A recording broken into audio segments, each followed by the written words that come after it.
ಸ್ನೇಹಿತರೆ, ಪ್ರಗತಿ ಚಾನಲ್ಗೆ ಆತ್ಮೀಯವಾದಂಥ ಸ್ವಾಗತ. ಇಂದಿನ ಈರುಳ್ಳಿಯ ಮಾರುಕಟ್ಟೆಯ ಬೆಲೆಯನ್ನು ನೋಡ್ಕೊಂಡು ಬರೋಣ.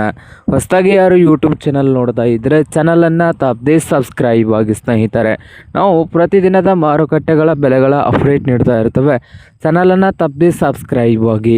ಇಂದು ಈರುಳ್ಳಿಯ ಮಾರುಕಟ್ಟೆಯ ಬೆಲೆ ನೋಡೋದಾದರೆ ವಿಜಯಪುರದಲ್ಲಿ 1500 ರೂಪಾಯಿದಿಂದ ಹಿಡ್ಕೊಂಡು 2500 1500ದಿಂದ 2500 ರೂಪಾಯಿವರೆಗೆ ವಿಜಯಪುರದಲ್ಲಿ ಒಂದು ಕ್ವಿಂಟಲ್ ಈರುಳ್ಳಿಯ ಬೆಲೆಯನ್ನು ಹೊಂದಿದೆ. ಹಾಗೆ ಚಿಕ್ಕಬಳ್ಳಾಪುರದಲ್ಲಿ ನೋಡೋದಾದರೆ 2000ದಿಂದ 3000 2000ದಿಂದ 3000 ರೂಪಾಯಿವರೆಗೆ ಒಂದು ಕ್ವಿಂಟಲ್ಗೆ ಚಿಕ್ಕಬಳ್ಳಾಪುರದಲ್ಲಿ ಈರುಳ್ಳಿಯ ಬೆಲೆಯನ್ನು ಹೊಂದಿದೆ. ಹಾಗೆ ಬಾದಾಮಿಯಲ್ಲಿ ನೋಡೋದಾದರೆ 1800ದಿಂದ 3000 1800ದಿಂದ 3000 ರೂಪಾಯಿವರೆಗೆ ಒಂದು ಕ್ವಿಂಟಲ್ಗೆ ಬಾದಾಮಿಯಲ್ಲಿ ಈರುಳ್ಳಿಯ ಬೆಲೆಯನ್ನು ಹೊಂದಿದೆ.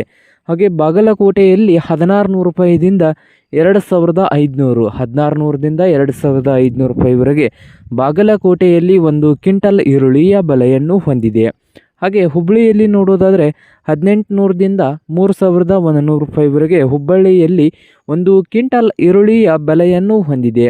ಹಾಗೆ ಮೈಸೂರದಲ್ಲಿ ನೋಡೋದಾದರೆ 2000ದಿಂದ 3000 2000ದಿಂದ 3000 ರೂಪಾಯಿವರೆಗೆ ಒಂದು ಕ್ವಿಂಟಲ್ಗೆ ಮೈಸೂರದಲ್ಲಿ ಈರುಳ್ಳಿಯ ಬೆಲೆಯನ್ನು ಹೊಂದಿದೆ.